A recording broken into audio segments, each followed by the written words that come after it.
Bienvenue sur Horrat, l'émission féministe hebdomadaire de M24. Le féminisme, comme je vous le dis depuis plusieurs semaines, veut dire simplement davantage de droits et d'égalité avec les hommes, davantage d'émancipation et de liberté, mais aussi davantage de responsabilité. En bref, une femme doit être au même titre qu'un homme considérée comme un individu à part entière. Aujourd'hui, nous allons parler des libertés individuelles, du code pénal et de sa nécessaire refonte, et bien sûr des inégalités qui subsistent dans le code de la famille. Je reçois pour en parler Sonia Tarab, journaliste, autrice et réalisatrice, et surtout la fondatrice avec Leila Slimani du mouvement des hors-la-loi pour la dépénalisation des libertés individuelles au Maroc, dont le manifeste a réuni plus de 15 000 signatures à son lancement en septembre 2019. Sonia Tarab, bonsoir et merci d'avoir accepté notre invitation. Merci Aïcha, je suis très contente d'être là. Nous aussi, on est très contente de vous recevoir. Alors, vous êtes également une romancière, donc je l'ai dit, autrice. Votre premier roman, Chama Blanca, a été publié en 2011, suivi de La Révolution n'a pas eu lieu en 2015, puis ensuite vous êtes devenue réalisatrice. Donc aujourd'hui, vous préférez cette étiquette. Vous êtes d'abord une réalisatrice. Vous avez sorti un premier documentaire, Shakespeare à Casablanca, qui est sorti en 2016, puis une mini-série web de vidéos maroquillettes qui donne la parole à des femmes marocaines, donc ça a été entre 2017 et 2018, et puis un deuxième documentaire, L'Hasla, donc l'impasse en 2020, qui était en fait une sorte d'immersion pour vous auprès d'une bande de jeunes qui habitent le quartier mythique de Hey Mohammadi. Alors, vous avez un parcours assez riche, même si vous ne voulez plus qu'on parle de journalisme. Mais quel a été le fil conducteur de votre parcours et le lien en fait entre le roman, le terrain et la réalisation ? C'est une question assez dense, j'ai envie de dire, mais disons que si jamais je reviens à la genèse, ça a toujours été les mots. C'est-à-dire, moi, à la base, j'adorais lire. Depuis que j'étais toute petite, j'ai appris à lire, je me rappelle, avant tout le monde à l'école. Et je réclamais des livres, et je ne suis pas forcément née dans un environnement intellectuel, ni quoi que ce soit. Donc, c'était moi qui réclamais les livres, et c'était moi j'ai trouvé refuge, au fait, dans la lecture quand j'étais enfant. Et j'ai très vite su que je voulais écrire. Et donc ce désir d'écrire m'a ensuite emmené vers le journalisme, parce que voilà, ok, je veux écrire, il faut que je gagne ma vie, comment je vais faire ? Donc forcément journalisme, forcément des études en sciences politiques, pour faire plaisir aux parents. Il fallait un diplôme quand même. Il fallait un diplôme, et donc jusqu'à ce que je me retrouve journaliste, notamment à Femmes du Maroc, chez toi, donc tu es quand même la première personne à m'avoir donné ma chance. Et tu as été la dernière personne à embaucher à Femmes du Maroc avant que je parte. Ça, je ne l'oublierai pas. Et rapidement après, à Tel Quel. Et à l'époque, c'était quand même un rêve qui se réalise, parce que ce soit Femmes du Maroc, mais surtout Tel Quel, à l'époque, c'était quand même l'âge d'or de la presse indépendante au Maroc. C'était quelque chose d'assez incroyable pour une jeune femme de 23 ans qui vient à la base de Meknès, qui a certes étudié... On salue les Meknessim. On salue les Meknessim, mais le choc avec Casablanca a été brutal, on va dire. C'est vraiment ce choc-là qui m'a donné envie de repartir à Paris. Et au fait, de fil en aiguille, j'ai publié Chama Blanca, qui est un cri de colère aussi contre la bourgeoisie, contre la situation des jeunes femmes, on va dire, au Maroc à l'époque, enfin encore aujourd'hui, mais surtout un cri de cœur aussi contre Casablanca, contre l'hypocrisie sociale, déjà à l'époque. Et donc je publie ce roman de 2011, ça tombe en même temps que le printemps arabe, donc ça a quand même eu un petit succès, on va dire, en librairie. Et dans la foulée, je plonge aussi dans le printemps arabe. Je prends part au mouvement du 20 février en tant qu'observatrice pour écrire mon deuxième roman, qui est La Révolution n'a pas eu lieu. Et je vais à Paris et je me rends compte, au fait, au bout d'un moment, que j'ai plus envie d'écrire. Et que, effectivement, tout le monde me dit que j'ai une écriture très visuelle, donc je passe énormément par les images, je passe énormément par le vécu. En fait, vous êtes journaliste, c'est du reportage que vous faites, Sonia. C'est un peu ça. J'ai pas d'imagination. Et puis j'écris dans la douleur, et à ce moment-là, je me dis, ok, peut-être qu'il est temps de revenir au Maroc, mais c'est plus pour écrire, c'est pour devenir réalisatrice, parce que c'est peut-être ça ma voie. Et c'est ce que j'ai fait. Donc, je suis rentrée au Maroc et je me suis bagarrée. Et j'ai pu faire ce premier film et ensuite tout ce que tu as cité. Puis, tout est lié finalement. Mais ce que je dis toujours, c'est une question d'impact. C'est-à-dire, aujourd'hui, quand on publie un livre en français au Maroc, on est un best-seller si on vend 5 000 ou 8 000 exemplaires. Ensuite, on passe je fais un film Shakespeare à Casablanca, je fais 2 millions de téléspectateurs. Donc déjà, je passe de 8 000 à 2 millions.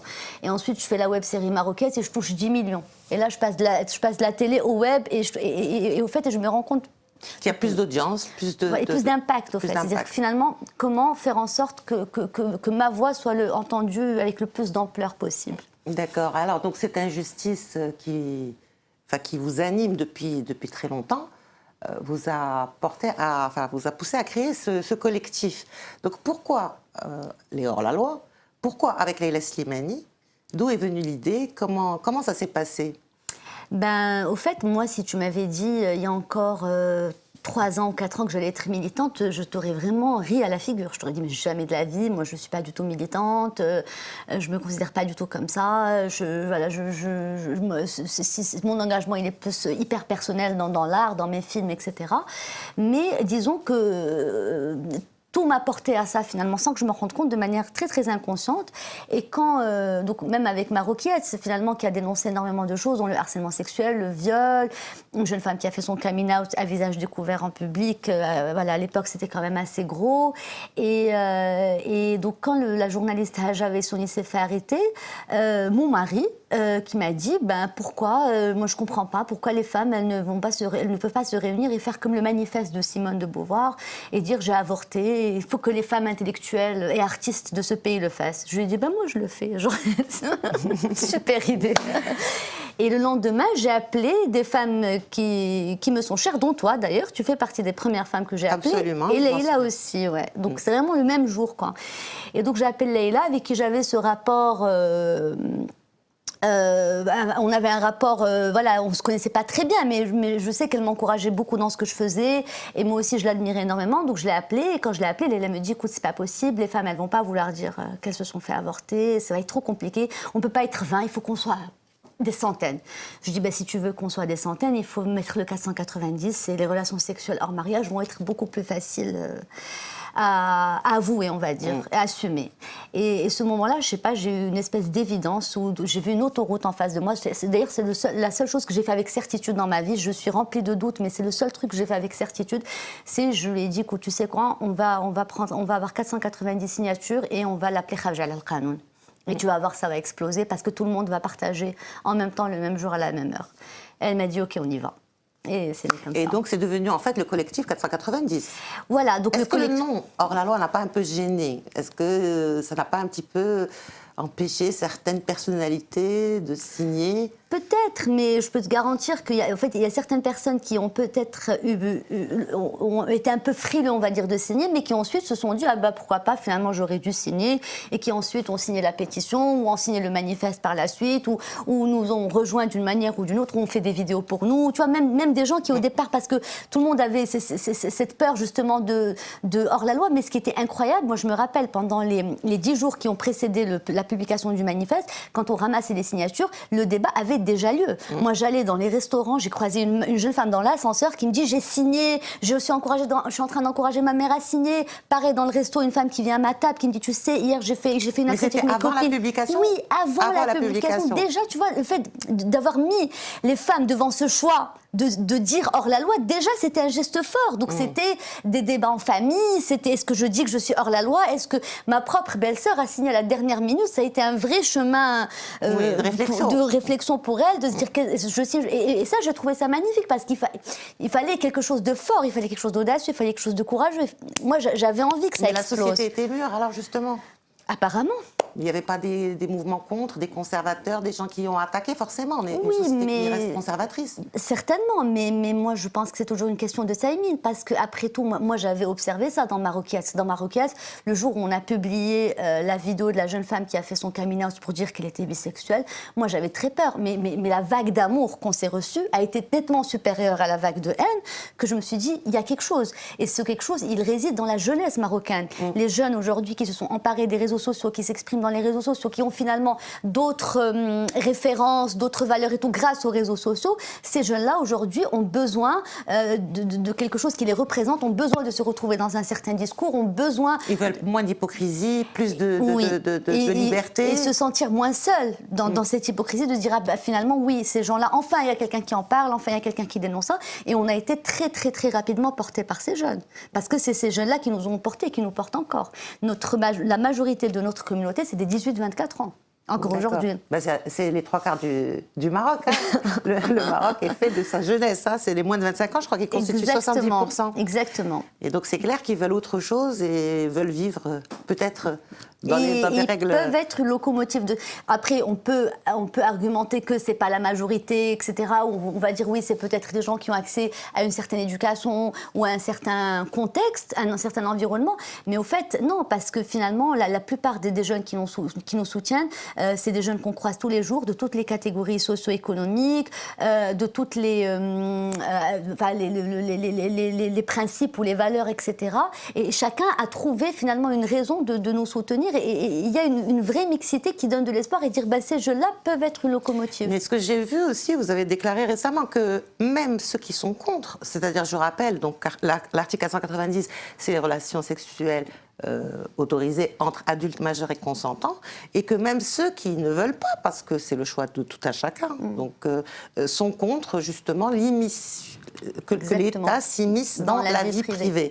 Donc c'est pas parce que je veux, mais je veux que ça reste la chambre à coucher, l'État n'a rien à faire là-dedans. Exactement. Et puis il y a cet argument aussi qui touche, qui vraiment convainc les conservateurs aujourd'hui, c'est que Dieu est le seul juge. L'État n'a pas à te juger. Si tu considères que tu fais quelque chose de péché, ok, mais c'est entre Dieu et toi. L'État n'a pas aussi à s'immiscer entre cette relation, entre Dieu et toi, ou à se mettre à la place de Dieu. Donc ça aussi, et puis le travail qu'on fait aujourd'hui et avec lequel on a touché encore beaucoup plus de gens, c'est de dire que ces lois, à la base, viennent du colon.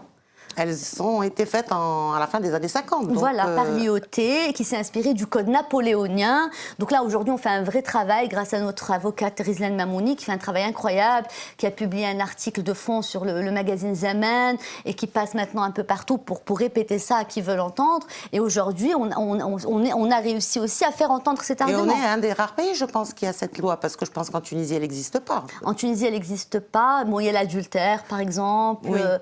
Ça dépend, en fait. Il y a des pays, ils ont des trucs un peu bizarres par rapport à la pudeur. Enfin, nous aussi, tu vas me dire, on a la pudeur. Mais bon, des fois, c'est utilisé aussi comme ça. Mais le 490, effectivement, je pense qu'il est assez propre au Maroc. Et le 222 aussi.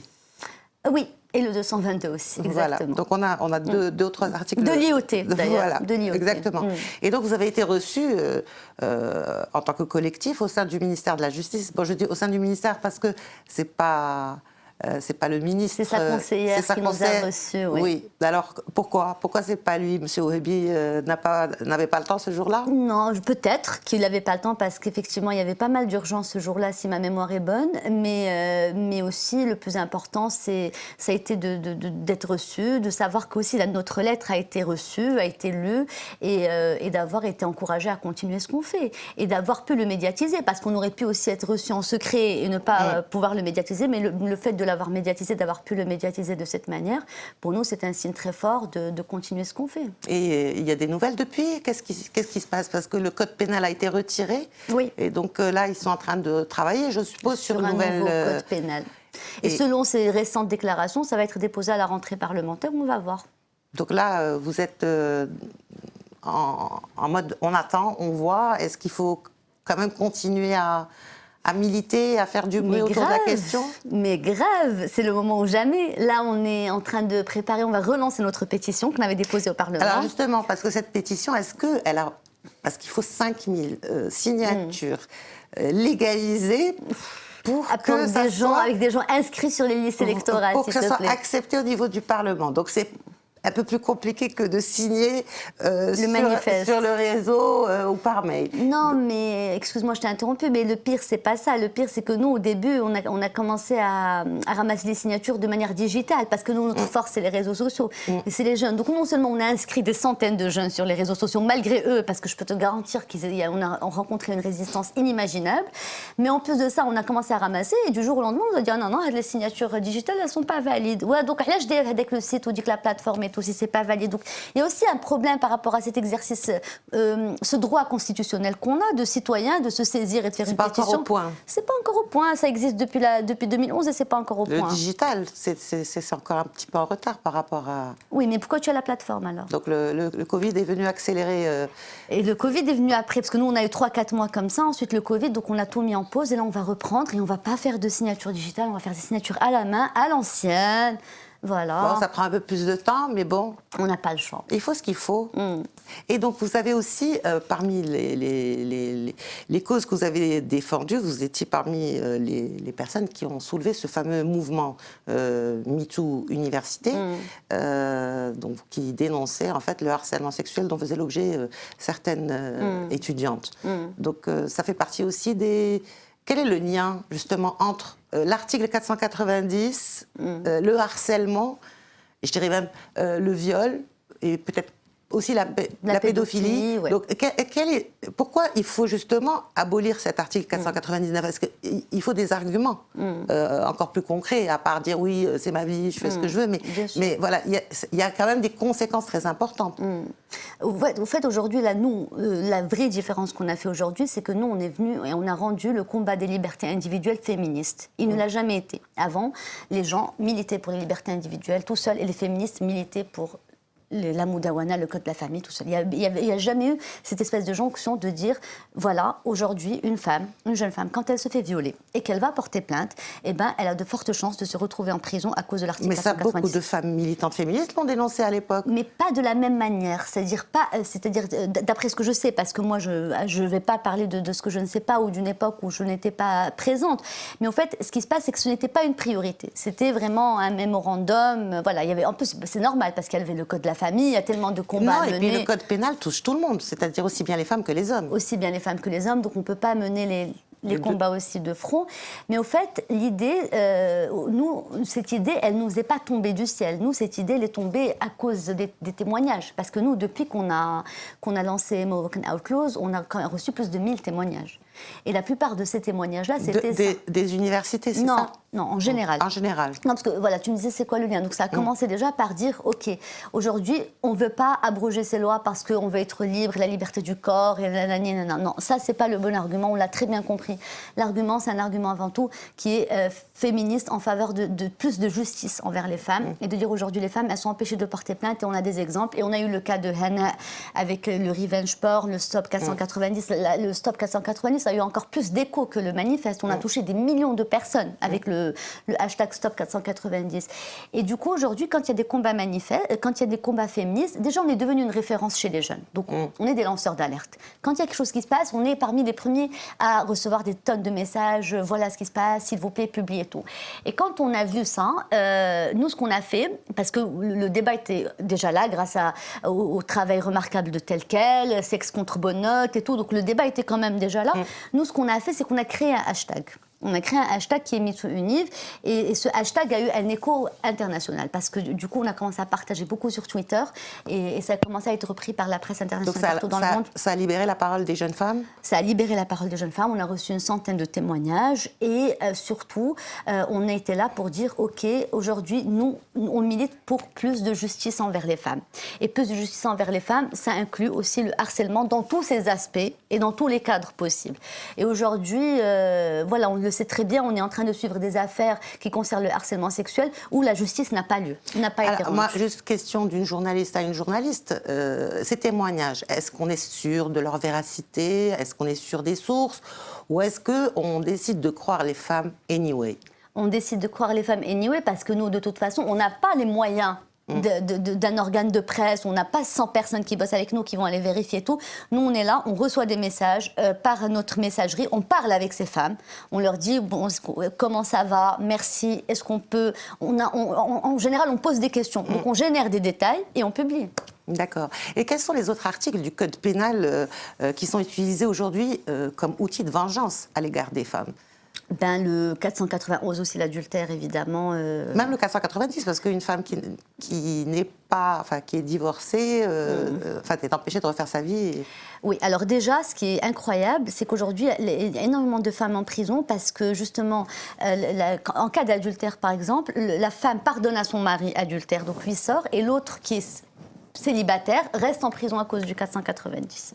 Aujourd'hui, les prisons sont pleines de femmes ou qui se sont retrouvées en prison souvent pour des affaires de vengeance comme ça de la femme de l'homme et qui finalement l'homme sort parce que sa femme qui a porté plainte lui a pardonné, mais l'autre reste en prison, la femme reste en prison à cause du 490. Et c'est la même chose pour le viol, puisque quand on soupçonne, enfin quand on accuse un homme de violence ou de viol, s'il dit non, ben, l'article 490 se retourne contre la femme parce qu'elle devient accusée d'avoir eu des relations sexuelles hors mariage. Et plus encore, c'est-à-dire qu'aujourd'hui, une femme...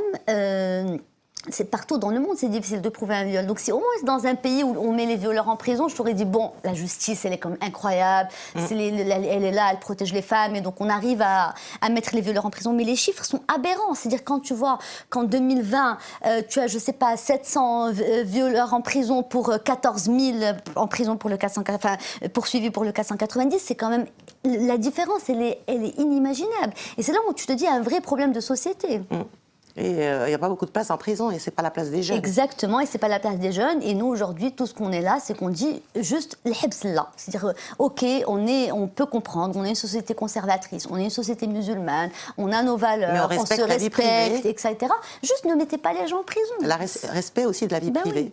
Tant qu'on est adulte, majeur et consentant. Et le respect de la vie privée qui est constitutionnel, c'est-à-dire qui est dans la Constitution. Donc on a aussi ce débat aujourd'hui juridique de comment utiliser la Constitution. Le Maroc se dirige vers ça et ça serait vraiment une victoire. Absolument. Alors est-ce que le militer sur le digital est suffisant ou pas ? Parce que là, j'ai vu, donc récemment, vous avez maintenant Mme Hakima Himish qui a été désignée comme présidente d'honneur. Donc vous avez dit tout à l'heure que le mouvement féminin était beaucoup plus axé sur le côté code de la famille, etc. Bon, ils ont fait beaucoup de choses qui ont permis de faire avancer pas mal le schmilblick. Mais finalement, le digital, c'est du virtuel ou pas ? Est-ce que le réel est important ou pas? Est-ce que l'alliance avec ces femmes, avec ce mouvement féminin que je qualifierais de traditionnel, est importante pour unir nos forces et pour faire avancer les choses? Mais évidemment, nous on ne demande que ça depuis le premier jour. Et là justement on se dirige de plus en plus vers ça et on est très très fiers et heureux. C'est-à-dire quand je disais que c'était pas une priorité, je parle de bien avant. Et aujourd'hui non, aujourd'hui les féministes aussi ont inscrit le code pénal dans leurs priorités. Et aujourd'hui le justement nommé Madame Hakima Himish fait partie de cette espèce de rencontres et de dialogues et de jonction entre les différents courants féministes qui ont animé ce pays. Et si on relance la pétition, c'est pour être dans le concret aussi et pas seulement être dans le digital. Moi, je suis fan du digital personnellement parce que je suis fascinée. C'est un outil de communication extraordinaire. Donc c'est d'être une déformation professionnelle aussi. Est-ce que c'est suffisant? Est-ce qu'il ne faut pas justement aller... convaincre, plaider Il faut faire les deux en même temps. Parce qu'en fait, c'est très simple. C'est que pour moi, l'un ne va pas sans l'autre. Quand on vient avec une vraie communauté et dire on fait des campagnes où on touche 3 millions de personnes, forcément, on est plus écouté. C'est une question, c'est une manière de mettre la pression, tout simplement. C'est pour ça que je dis toujours, les deux vont de pair. On ne peut pas faire l'un sans l'autre. On peut rester dans l'institutionnel, aller plaider, faire des rapports et tout ça, c'est très bien. Mais si on n'a pas un vrai poids sur l'opinion publique, ça risque aussi de ne pas marcher. Oui, mais il faut les deux. C'est-à-dire, il faut le contenu, il faut le lobbying, qui est fastidieux, mais qui est nécessaire parce que ça donne de la crédibilité au combat. Et on essaie de bien nous entourer au maximum, parce que nous, ce n'est pas notre métier. Aucune de nous n'a d'expérience dans le militantisme. On a toutes des carrières à part. On découvre ça au fur et à mesure et on essaie de s'entourer. On est hyper ouverte au conseil, on est hyper ouverte au dialogue et on est toujours très, très fiers, justement, quand on arrive à établir ce dialogue. C'est une forme de reconnaissance aussi. Exactement. Et c'est important. Alors, pour finir l'émission, Sonia, je vous pose la question que je pose à tous mes invités. C'est quoi pour vous la liberté? À part tout ce qu'on vient de dire. La liberté, c'est un très grand mot, la liberté, je ne sais pas. En quelques mots. En quelques mots, ben pour moi, la liberté, c'est vraiment de pouvoir être moi. Parce que je pense qu'aujourd'hui, au Maroc, toutes les femmes vivent une double ou une triple vie. Pas seulement les femmes, non? En tout cas, je parle plus les femmes.